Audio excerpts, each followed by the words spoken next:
you're putting a lot of stake in the security of your home internet. And one of the things that we know is home internet oftentimes is one of the most vulnerable because it's really easy for someone who knows how to hack to be able to kick you off your Wi-Fi, grab that authentication, steal your Wi-Fi password, log on to your Wi-Fi. Oftentimes your router is using a default password. And then by that time, they've got full access when they have what we would call keys to the kingdom. They can do what they want. Jonathan Sams is a cybersecurity consultant at Mandiant and an adjunct professor of cybersecurity at North Greenville University. He holds a Bachelor of Business Administration in Information Security and a Master of Science in Cybersecurity from Kennesaw State University. He also holds a Master of Arts in Ministry Service from Midwestern Baptist Theological Seminary. Could you just give us a little bit of background, how you got here, sort of what all things you've been involved with? Yeah, so I did an undergrad in cybersecurity, did a master's in cybersecurity. The reason I did my master's actually was because I wanted to teach. At some point, I wanted to adjunct. And in Georgia, at least, we're in South Carolina, obviously, but in Georgia, you have to have a master's to teach. And it's the same here. And so nothing had really worked out with any local schools, but I got put on a Southern Baptist committee that I served on, still do. I chair that committee today. But the first year I was on it when I was just serving there, one of your own, Jill Rayburn, was on that committee as well. And I had mentioned that I was a cybersecurity person and that eventually I wanted to teach. And she just kind of, by the wayside, was like, hey, we have a program. And if you're ever interested and it could work out, I'd love to connect you with our cybersecurity person. And I kind of filed that away in my mind and was like, oh, yeah, I'll remember that. And then a year later, I was like, yeah, I think I could do that. That'd be a lot of fun. I think it's time. And so I reached out and got connected to Dr. Basta and then interviewed, and here I am. So it worked out really well. What drives you to that field? What's your background in cybersecurity? Yeah, so when I was in college, I think I was wrestling in undergrad with a lot of things that college students wrestle with, namely, what do I do with my life? Like, you're put in this position. I went to college super young. I started college when I was 16. And so even more so than the average, I was like, man, I'm way too young to decide what I'm going to do for the rest of my life. But along the way, I was bussing tables, and a guy was like, hey, have you thought about what you're going to do? He was just a customer, and I was like, I don't know. I'm trying to figure that out. And he was like, well, look into cybersecurity. And I was like, okay, maybe. And I knew I wanted to do something in business and something with tech. And at Kennesaw, the university I went to, their cybersecurity program was actually housed under their business college. And so all the kind of things aligned there that kind of led me to take a class. And then I realized I really liked it. And I did an internship. I really liked it. And so everything aligned to just I got lucky on the first thing I picked. I don't know that a lot of undergraduate students get lucky like that the first thing they pick is the thing they stick with. But for me, it worked out. And I fell in love with the field, got a job there. I did 3 internships in undergrad and then got a job and have not really looked back. Yeah. You mentioned before just that your faith came into play in terms of what was that journey like for you, sort of navigating what you wanted to do with, your faith? Yeah. So for me going into college, I was a committed Christian, but I hadn't really ever fleshed out what my faith in practice was going to look like. I had lacked some discipleship growing up. I knew I loved Jesus. I knew I needed a savior, but I never had intentional discipleship. So college was really formative for that in college ministry. I actually met my wife in campus outreach in college ministry. And that was very formative for me spiritually. And during that time, I was really invested in sharing the gospel on campus. I was really invested in apologetics. I would sit down with friends and we would sit down with the Mormons and evangelize to them. We did the same thing with others on campus. And so all of that to say, at the same time, I'm kind of doing security work and being in internships. I got asked by our campus ministry, which was then part of my local church, Image Church in Marietta, to be able to go on staff. The call was always like, hey, take 2 years after you graduate, go on staff. I really wrestled with that because I wanted to say yes, but at the same time, I had a job offer for security. And I had other friends who were considering the same thing. But the difference was none of them had job offers lined up before they graduated. And what I knew about was that they were going to need money to do ministry. They were going to fundraise and support raise. And so I kind of came to the conclusion that one, saying no to full-time support raise ministry doesn't mean you say no to ministry. I think all Christians are in ministry. And so there's tons of ministry to be done in the security field. I'm sure we can talk about this later, but cybersecurity is a really dark industry in a lot of ways. Technology in general can be like that. I think security is because of the hacking culture. There's lots of undertones of alcoholism and drug usage, and just because it's more of this kind of undertone hacking, and I don't know why it is, but it just is. And so thinking through the ministry that could be done there, and because cybersecurity can pay the bills, it also afforded me the ability to give to people, give really generously to people who are also going into full-time ministry. And so for me, I said, okay, I can do those two things, which to this day, like I serve my church as the director of our equipping. I run our Institute for Theological Education, but I do that completely for free on the side because my job affords me the flexibility to be able to do that. I make enough money. I don't need to take resources from the church. And I just strongly believe that as Christians, we should be thinking about how we can do ministry in a flexible manner instead of just trying to punt it off to what we would think of traditionally maybe as varsity Christians, the ones getting paid.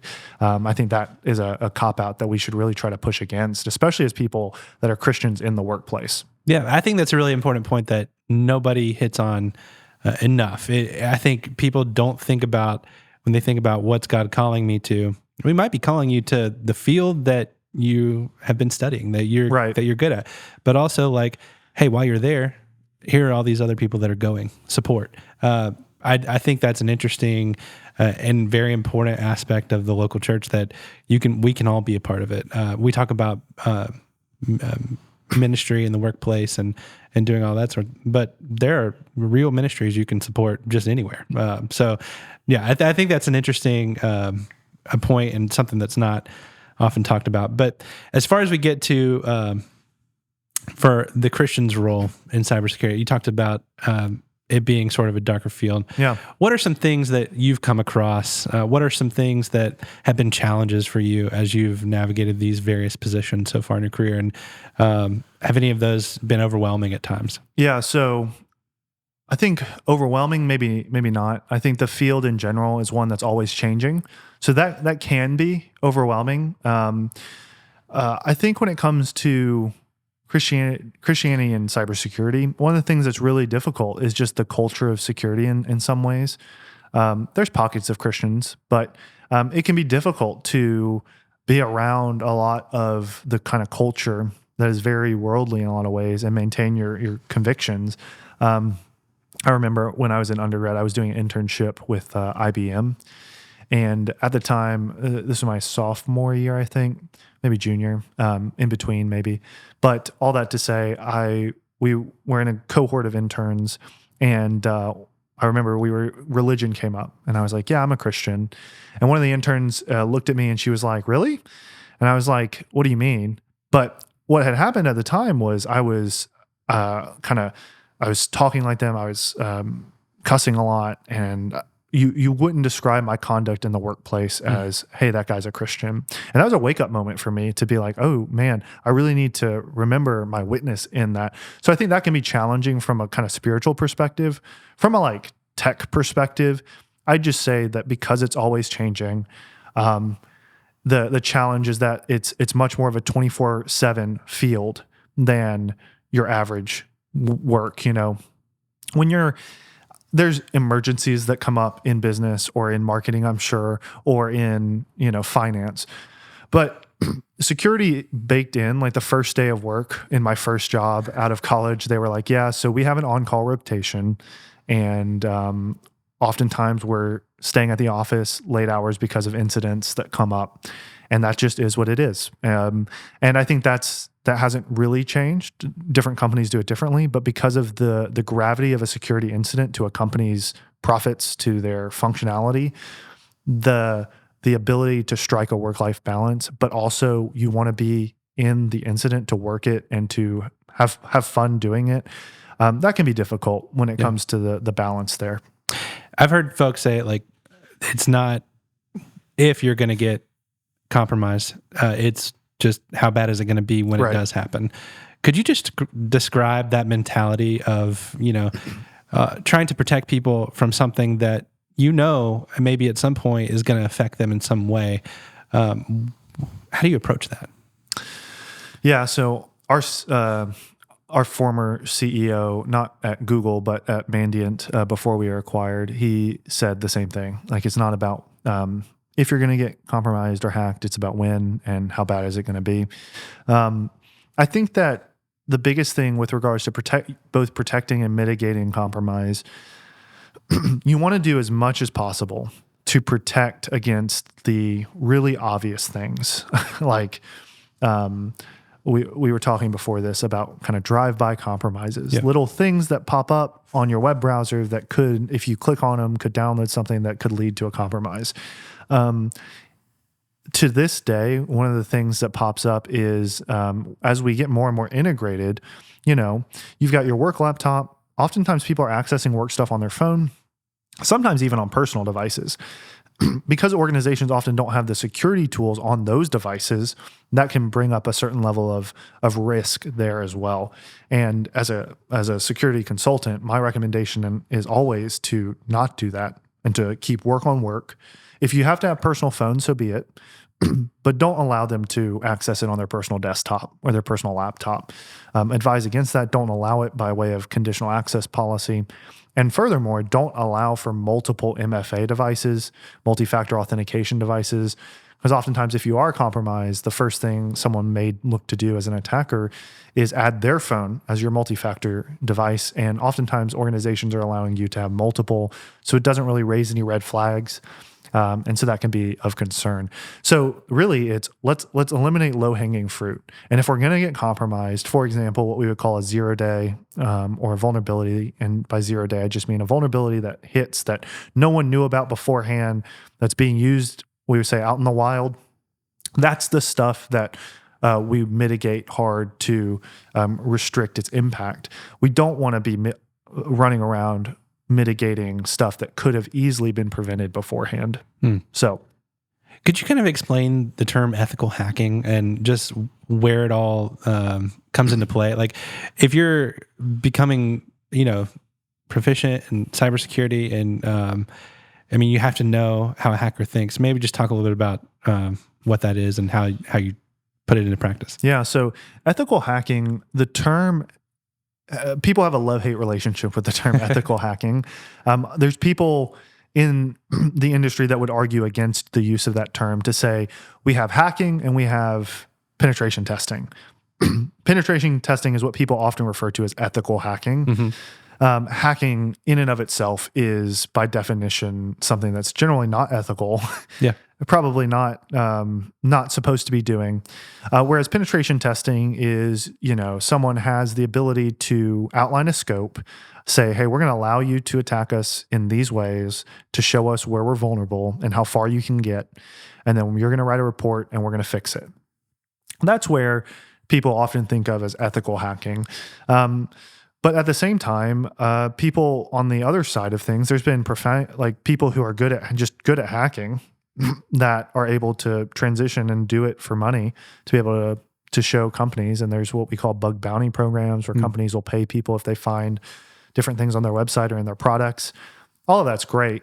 But all that to say, when it comes to ethical hacking, what you're talking about is being able to have an organization outline scope, pay you to do something that, by definition, if you didn't have that authorization letter, is illegal probably, but for their benefit, to be able to help them secure their environment, understand where their gaps are internally, externally, et cetera, and then be able to mitigate those in the future. You mentioned it for companies a little bit, and what are some of the maybe low-hanging fruit that these are just don't do's, like personal work on having work things on personal devices and things like that. But what are maybe some things that people just in general don't think about? They have all this access to technology. Everyone's walking around with an iPhone.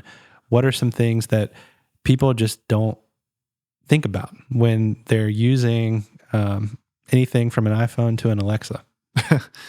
Yeah, I feel like the privacy question has come up more recently, so people are thinking about it more. When you're browsing the web, though, I do think that the average person isn't thinking about the risks of just kind of Googling and clicking on random websites. A lot of web browsers have gotten really good at helping you in that, but there is still some risk on your part. So allowing notifications in the web browser, allowing pop-ups, that thing, you should be hitting no on that every single time. Some other things people don't think about, I think, is the interconnectedness at times of devices. So, we all have our phones. We all know our phones are listening to us. But you could add to the potential issues if you're also have an Alexa in every room, or if you have locks that are connected to the internet. These things are all stuff that you're putting a lot of stake in the security of your home internet. And one of the things that we know is home internet oftentimes is one of the most vulnerable, because it's really easy for someone who knows how to hack to be able to kick you off your Wi-Fi, grab that authentication, steal your Wi-Fi password, log on to your Wi-Fi. Oftentimes your router's using a default password. And then by that time, they've got full access when they have what we would call keys to the kingdom. They can do what they want. And then they can lock you out, and then boom. And all that could be done theoretically with a little antenna sitting outside your house, or a few blocks away, a block away. So I don't think people think about that when they're saying, oh, this is great. I can unlock my door from my phone before I get out of the car, and I can turn on the lights and turn them off without, those things may be minimal, but the lock is not. And other things like it that have a great effect on your security or your safety may not be something that you want to connect to the internet. You're talking about IoT. Could you explain that? Yeah, Internet of Things. So like just devices that we would call smart home, or things that make our lives easier, that are more so home gadgets. So, I mean, we've got everything these days, right? So smart vacuums, smart rice cookers, and smart stoves, and anything under the smart laundry machines, like anything that you're connecting to the internet to be able to use on your phone is IoT in a lot of ways, Internet of Things. So something that is a home device. That's generally what people think of. Yeah. I think it's interesting. I don't think a lot of people, I think people have just seen it as, this is the ease of our age. Like we're just able to, let more things be automatic rather than having to think through, like even just down to the lock on your door. Well, I can do that from my phone. I can, I think a lot of people don't think about risks. And so what are some of the things that not just people can do, but maybe someone's been, so I'll give you an example. If you get the notification on your iPhone that your passwords were shared, that's happened to me a couple of times. And then you open it and it's like, it's giving you a whole list of things. Like maybe it's your, planning center login information for your church. And I'm just sitting here like, when have I ever been on that? And I need to change my password for that. After some sort of a breach that you get notified about, what are the steps that you need to take? Like what does the common person need to do about, reacting, but also like what type of password is best? Yeah. So what type of password is best? I typically favor long passphrases. But really what counts is length and complexity in some ways. But when you're talking about cracking, I mean, passphrases, long passphrases. So for example, Billy is the marketing manager at NGU 2020, blah, blah, blah. And you keep going. Yeah. And that's typically really secure, even if it's something that you could say is true and is not abstract. Yeah. I think everyone understands that your name and your birthday year is not the most secure password. So if you have access to a password manager that you can generate passwords securely and store them in, that's good. People will say, well, those have been compromised. Yes, they've all been compromised in some way, but never to the extent that it's released the vaults of passwords. Mm-hmm. So I think I use one personally. I use LastPass. I think they're still better to have than not to have, and surely better than saving your passwords into your web browser. Like by no means should we be saving our passwords into our web browser because those are just easily exported if you're compromised. And then you're dealing with, if you save all your passwords into your web browser and you're compromised, you've got a lot to deal with, as opposed to losing one password, or immediately you can go change it. Past that, depending on what it is that you got compromised with, I think you take the approach based on that. So for example, I had a friend who fell for a phishing attack it was an attack basically posing as PayPal. And so she gave it her info for PayPal. And so immediately we were hanging out, me and my wife and her and some of our other friends. And immediately we were like, hey, okay, give me your phone. We're resetting your PayPal password. We're gonna change your bank password. We are going to monitor this stuff for a while. If you have access to and you have the resources available, credit monitoring can be helpful. Oftentimes credit card companies now will give that to you for free if you have a credit card. So just pay attention to that. But really changing the password immediately. Oftentimes you'll see in settings, closing out all logged in sessions. So it's not just changing the password, but you're saying, hey, kick everyone off that is authenticated. That can be helpful. And then just monitoring for suspicious behavior, this is particular to kind of banking applications. Yeah. But with other stuff, changing the password, and then you can add complexity when it comes to multi-factor authentication, using your phone. A lot of times you get a text message or you have an authenticator app. Stuff like that can be helpful as well. Yeah. We zoomed way in there, and I think it is important, personal cybersecurity, like what does that look like implemented day to day? But zooming out and looking at maybe, I do think like you hear about all the time, what are some cybersecurity vulnerabilities we have in society, and maybe cyber terrorism or things that are possible. What concerns you, just knowing infrastructure concerns, anything like that that we should be looking for, that types of attacks that are possible? Yeah, I mean, the types of attacks that are possible, when it comes to kind of the way we categorize, you kind of got two different categories. Well, I'll say three we use. One is financial motivation. So the attacker is looking for purely financial gain. Number two is espionage. The attacker is looking for information, state secrets, business info, stuff like that. Number three is just state-sponsored activity. So Iran is attacking a country, trying to disrupt it militarily or whatever. Generally, we only use the kind of main two buckets of financial and espionage because state-sponsored stuff often falls into those two as well. So what scares me, I'd say when we think about industries, we should think about our industries of energy and healthcare. Healthcare tends to lag behind normal industry by about 5 to 7 years on the technology front. So if you're operating in 2024, healthcare technology is probably operating in about 2019, 2018. That should be really scary because the amount of data that healthcare orgs are given can be devastating if it was compromised and released.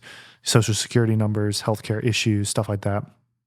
On top of that, if a hospital is shut down by way of attack, I mean, that affects people who are in that hospital. So that should be of concern. Next is like the energy grid. Now, when it comes to energy's typically ahead of the game. Like energy and financial services because of regulation, energy because of necessity. But energy, when it comes to OT, operational technology, is still in this phase of figuring out what it looks like to be secure. And so there's risks that are posed there to energy grids and whatnot. And so that kind of freaks me out when it comes to the ability of other state actors to potentially shut down our energy grid. I'd say for the average person, though, if the energy grid is going offline or healthcare is being attacked, I mean, some major world event has probably happened for that to happen. It's not something that probably is just going to happen on a whim. There's some sort of probably coordinated war that's happening, which I pray doesn't happen, but is probably not something you need to be like staying up at night worrying about, but is something that is scary if you think about it. How do you live? So I'm trying to sympathize with the person who's maybe listening to this and like, I'm going to throw my phone in the trash and also my Alexa in the trash and probably the Roomba as well. You can keep the Roomba. Okay. I don't know if it's mapping out your house so it can unlock the door. Right. But what would you say, like, how do cybersecurity consultants, how do people with a lot of knowledge about a lot of things find peace in this industry? And how can a Christian find peace in this industry? One of my professors joked when in undergrad, he would always joke that the way you get through security is with a lot of whiskey.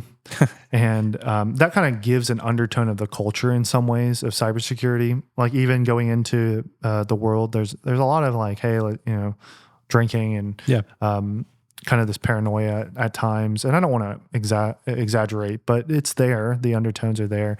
I'd say people cope differently. And this is to say that the field I have worked in traditionally and do work in touches what we would call incident response. So it's typically the people responding to big things that pop up or compromises that happen. And if you're working in, say, audit or a more security awareness training, you're still working in cybersecurity, but you're not working in incident response or penetration testing. That's a much more chiller field in a lot of ways. You're still exposed, but not quite to the realities at times. But I'd say as a Christian, I always go back to the peace we have in Christ, knowing that God is sovereign. Nothing happens outside of his control. And so we're just called to be faithful in our work. And so that's always what I go back to, whether it's cybersecurity or just world events. I mean, my wife and I went to Japan and South Korea over the summer, and we got back, and 2 days later, the former president assassination attempt happened, and then, Joe Biden recently dropped out. It feels like we came back to the United States in chaos. Yeah. And in the same way, what we always go back to is God is sovereign. Nothing happens outside of his control. We're secure in Christ. And that's the peace we can have as Christians. Now, I do think there's an opportunity, particularly in security and now in this kind of present age, to put that on display for the world to see, whether it's in a security incident when everyone's freaking out, or afterwards when people are like, I don't know what we're going to do, or in this world of politics and uncertainty. As Christians, we should display that we have a better source of peace and security. It's not, not anything worldly. It is God himself. And so I think that it gives us a unique opportunity, both in our fields we work in, but also in this kind of present age we're in. That's really good. Is the field growing? Just what are the big needs in cybersecurity? Yeah, so the field's definitely growing. When I graduated, so I was kind of right as I was graduating undergrad. That was around the time, I'd say give or take 5 to 7 years of cybersecurity program degrees at universities were just coming out. A lot of time before that period, 7 years before I was in school, the closest you could get to a security degree was computer science or information systems. Now, that has changed a lot. I think after I graduated during that season, Kennesaw State, when I was there, was one of the only cybersecurity programs in the Southeast that was reputable and well-known. Mm-hmm. Now, you can almost find a cybersecurity program at any school you look at. Mm-hmm. So I think that the amount of degree programs shows the amount of demand. Yeah. What's interesting about security is that security has always struggled with the identity between how are we going to get people into the industry. But a lot of the jobs, if you go to look for them, are requiring people with 3 to 5 years of work experience. And so there's kind of this disconnect between a ton of people flooding into security, looking for a job in security, but security or companies looking for security professionals, looking for people with 3 to 5 years. There's a gap there. And I think that's really interesting and has happened probably because of the traditional security pathway before kind of I jumped in timeline-wise. Was for people in IT or people in computer science to have worked in those fields and then pivot into security. So people were like, oh, they've worked for 5 years and now they've got some experience doing that. We can pivot that experience to security. Whereas now you have people coming out of undergrad saying, I studied security, I'm going into that field. So there's a bit of evolution that has to play with the job market. I think it's changing. Companies are adjusting to that. But I would say if you're a person saying, I'm considering cybersecurity, I would say go for it. This is a field where the jobs are not going to go away. I don't think we are at risk of, people would say like, well, what about AI maybe? What about job automation? I think you still need people to be able to convey these ideas and talk to clients. That's one of the things I have conveyed to students or a desire for me to convey to students as well. And even something that was conveyed to me in undergrad that I took very seriously, and even to this day, my job, I feel like one of the reasons why I'm able to do what I do is that what you find in security is this. You find someone who goes into security and they're uber technical. They love programming, they love hacking. But if you were to try to have a conversation with them, they can't have a conversation with you. They struggle to look you in the eye. They can't articulate their ideas. And it's not good. You don't want to put them in front of a client. You have a person on the other end, really good talking, but you put them hands on keyboard and they have no clue. They could maybe talk about it a little, but they don't really understand the ins and outs enough technically to be able to really convey them. If you are listening to this and you want to be successful in security, you can, and this is for any technology really, but security is unique in this as well. You can find a niche in the middle. If you can do both, you don't have to be the best at both, but if you can do both satisfactory and kind of hold your own in both camps, I can talk to people, I can actually do some technical work, you can write your ticket. You can do whatever you want. And I'd say for the person who's thinking through a career, that's what you want to strive for. Don't neglect the soft skills if you know yourself and you need to improve them. Don't neglect the technical skills if you need to improve them. Do both and trust that that's going to get you where you want to go. You mentioned AI, and I thought that was a good place to elaborate on. I do think that as AI gets into more things, as it becomes more prominently used by various industries, what's the importance of folks using AI with a wealth of knowledge in that particular discipline? So where AI, I think, is considered like we can just plug it and play, can replace an employee or whatever. How important is it that the person using AI be an expert, and how is it a tool that could come into play for folks that are going to go into cybersecurity? Yeah, I mean, I think you've seen a lot of AI when it comes to programming. So being able to check your work on programming or to optimize something that you've written or to help you when you get stuck. For scripting, particularly, not just like programming software development, but like actual scripting. So being able to automate tasks. Also, when it comes to summarizing reports and being able to aggregate information like that, I think AI comes into play really heavily there. That's why I really don't think AI is going to replace a ton of security people, because at the end of the day, you still need to have the conversation with the client. You still need to be able to convey that to the C-suite exec. And so there's still going to need to be someone doing that. On top of, AI can aggregate the data. But oftentimes, if you work in security, you know that a lot of times the machine learning or whatever the buzzword of the day is, security detections that tools are giving you are oftentimes false positives. So you still need someone trained to be able to go through those and say, is that person actually compromised because it says they're logging in from New York and it says their home office is in Texas? Or maybe they're just using a VPN and AI is seeing some behavior that suggests that they were going to some stuff and actually they're not. It's actually just fine. That still happens a lot. And so you need those teams of people to be able to investigate those and rule out what is false positive, what's true positive, and what needs to be addressed and what doesn't.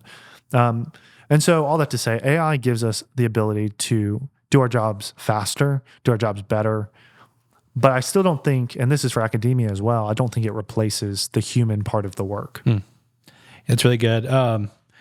Going back to a little bit of what you mentioned about your background, one thing I wanted to touch back on was you mentioned just all the things you were involved in, but then being an instructor, being a professor was something that was very interesting to you. Yeah.